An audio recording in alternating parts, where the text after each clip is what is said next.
Hey there, welcome back to the channel. Greetings from Koh Samui. Today I'm sitting down at the ViewStats here in Plai Lam with Ryan, and Helena, Anne, and Thomas. Ryan and Helena have just recently moved here from Canada. I'm really excited to talk with them and hear your story of what inspired you to come over here and launch a stem cell company in Samui. We moved here about 2 years ago. I'm not a physician myself. Our initial plan was actually to come here and actually retire. Once we got here, we have a bit of an entrepreneurial mindset where we've had multiple companies in our past lives. Thailand actually has shown us, it's presented that it's a fantastic place for entrepreneurs to thrive. If you have a bit of an imagination and you embrace the culture and able to work within Thailand, you can actually make whatever you envision happen. You have to have a lot of patience because the language is very, it's interesting. Okay. Interesting. That's it, yeah. Very difficult to learn. And it is interesting. You can have the same words with 3 different meanings, and it's just the tones are different. So, Cow.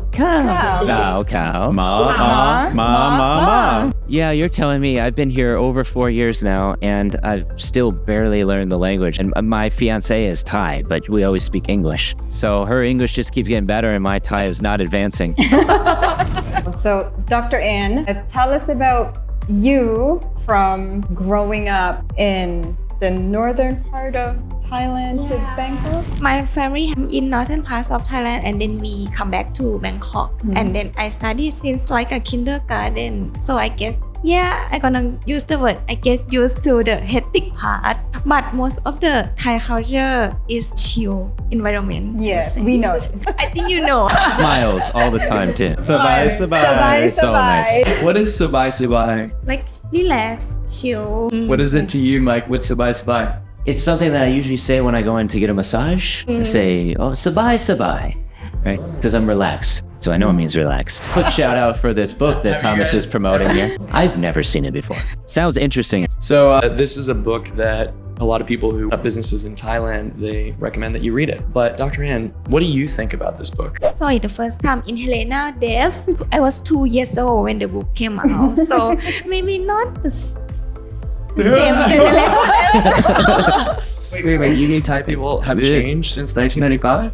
No way. It basically like teaches you how to think like a Thai person. Like one of the pages, we were actually getting ready to do like an interview, and we read that in Thai, there are like 5 forms of yes. Like, yes, I'm gonna do it. Yes, maybe. Yes, no. Nowadays, it still have. So what is that like? Like, yeah. Like, And that's one of them right there. I might do it, but I don't want to do it, but I might if I have to. How has Thai culture changed like since you were a kid? I think we're more straightforward now than before. When we were looking to move here, I actually stayed here for a month.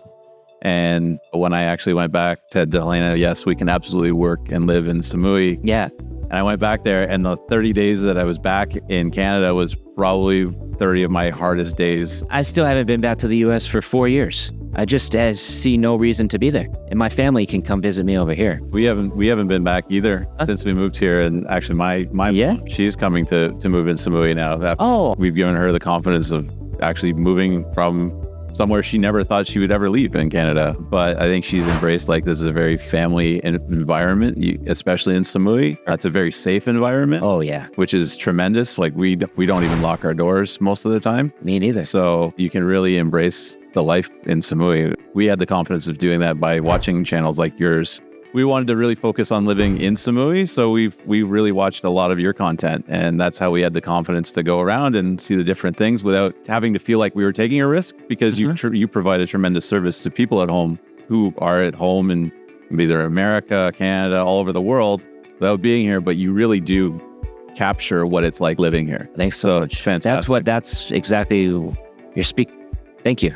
Yeah. Speechless. It sounds like this is paradise, because I'm hearing like you get healthier, you get better housing, there's access to like all these amazing entrepreneurial opportunities. Health and wellness is a big industry here as well. Yeah. The hotels. Yeah. So tell me about this, Mike. How has your life changed? Like, please feel free to share a brief story of your life in COVID, your decision, and then like you started this business, and has it Would you have been able to do this back home? I would say yes, I would have been able to launch the business, but it would have been a lot more expensive and cost prohibitive. I was, before I left, I lived many years in Austin in Texas, and I was getting into real estate there. So doing aerial photography, videography. And then I realized that a lot of the real estate agents, they're just like notoriously cheap. They're not willing to invest in the promotional materials that they need for the houses. And at the same time, then I was also like delivering food to people on my bike as part of the gig economy. And this was one of the only things that I couldn't find gainful employment, right? Because I have a computer science degree.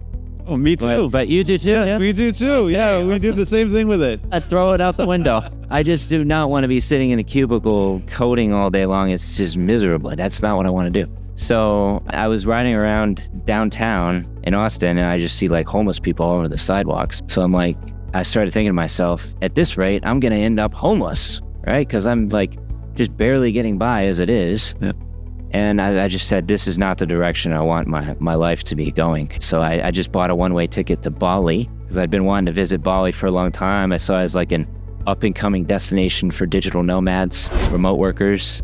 This was before COVID. And then I was there for like 2 months. I ended up flying into Thailand and then just basically decided to stay here 4 years later. It's awesome. Living the dream in Samui. Very cool. And that's one of the reasons why we left Canada, because the costs did absolutely skyrocket, and it's very difficult. Our kids still live there, and we see it firsthand how much and how expensive it is and versus cost of living here. Yeah, and what you get is totally different. It's a massive departure between the two. Absolutely. I was watching a video recently, and it was like 35 cents on every dollar is how much it costs to live here. Like it's literally 35 cents on every dollar. That sounds about right, because that's about my cost of living. I firmly believe that we're, each of us sitting here right now we're in the right place at the right time. Because I don't know if you've seen some of the statistics, but Koh Samui is oftentimes ranked like the #1 island in Southeast Asia. What is the process like of starting a business in Thailand, and can you give me a little bit more information about that process? Yeah, so for you, come up with a good idea. Try and find something that will stand out, that's unique. That's obviously step one. Sure. So, because you want to make sure you're successful, you have demand for what you're trying to supply. A second piece of advice, I would find yourself a very good accountant and a very good lawyer. Great advice. What you believe as the law or a commonplace way to do business is not the same in every country. Doing business in Thailand is very different. For us, we had to work with Dr. Ann, for example. She carries our medical license on the clinic. She's our resident doctor.